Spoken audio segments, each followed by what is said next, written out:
Oh, looking at lovely. Yep. My name Is it Colin Stracey? that's him, And what year were you born? 1930. So, Colin, obviously you've been here for your whole life. What does it mean to have lived your life on this farm, whether you were dairying or pigging or growing crops? What better could you ask for? Very good as far as I'm concerned.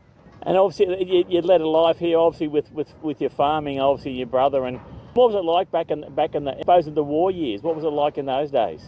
Well, everything's changing all the time, so no, everything's okay. It's pretty good. And I suppose obviously in those days, did you supply the US service people with milk and such likes, and I suppose lucerne for their horses and that stuff?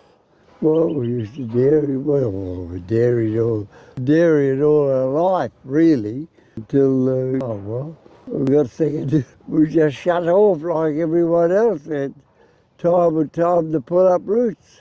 And that's the height. How many head of cattle did you used to milk by hand in those days? Between 50 and 60 head, twice a day. And then ride your horse to school?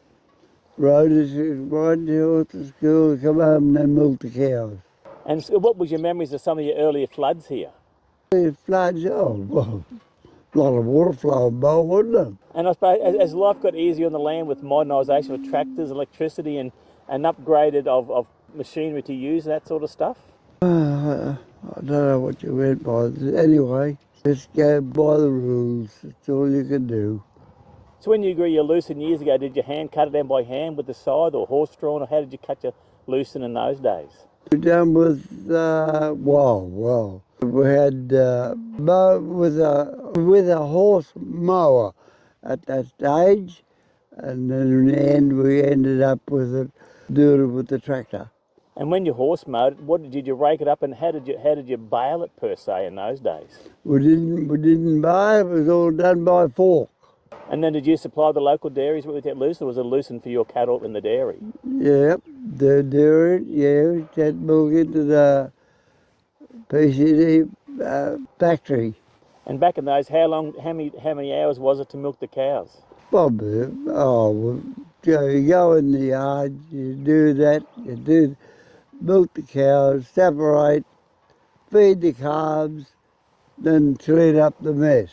And you don't miss out of them. You don't miss doing the milking these days by hand. Oh, well, I haven't milk them now. They're all gone. The cows are all gone. So that's the end of the story. I suppose you're 96 now. When did you last hand milk your cow here? Well, probably about 12 or 18 months ago. And she's still floating around the block? The cow's still here? Yeah, the cows, oh, well, as far as I know, a lot of she dropped dead and died out in the paddock. I haven't seen her, but she did. Last time I saw her, she was still walking around. And did she have a name? Bonnie. And how many years have you had Bonnie? Oh, we've had her about probably 10 years. And obviously having Bonnie around, and obviously there's still cattle on the property, you adjust the cattle. What's it like still to wake up in the morning and hear the cows bellowing and that sort of stuff?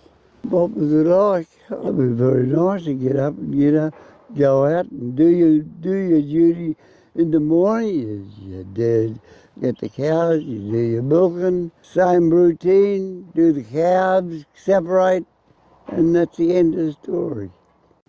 So tell us some of your early memories about being in this shed. What was this shed used for when you were a kid? What was in this shed? Was this your dad's blacksmith shop, or what was this shed here? What was the shed? Yeah. Tools of all descriptions. And did you make horseshoes here in those days? Did we have no horses? Yeah. Did you have a blacksmith shop here? And did your dad build this, or you and your dad build this, or what? No, a neighbour built the shed for us. And what are you going to miss the most about being here? When you move on, what are you going to miss about? What are you going to miss about not living here? Lots of memories. Yeah.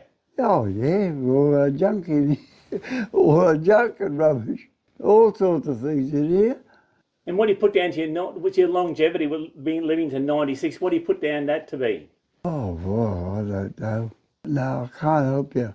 Was it a good life on the farm here when you were growing? Yeah. And tell us some of the memories or some of the funny stories. No, I haven't got any funny stories. Never had time for stories. And was there ever a time you had to milk all the 60 head Was there ever a time you had to milk the 60 by yourself? Have I ever? Had to milk all 60 cows by yourself? Oh no, it was three of us would be milking them by hand when we were all here together. Four of us would have been, might be even more. Mum used to milk the cows too. And what was it like when your dad first got this block? Was it full of prickly pear or what was it like in those days? Yeah, all the cactus, the killer, the dirty old prickly things. And back in those days, how did your dad get the block? Did he draw the block or did he buy the block? Or what was the story there back in those days? Well, I'd say it would have been perpetual lease, and he bought it and he freehold it then. And also, I suppose you've been here 96 years, and how many years did your dad own it before you actually moved into it per se? How long has your dad been before you got here?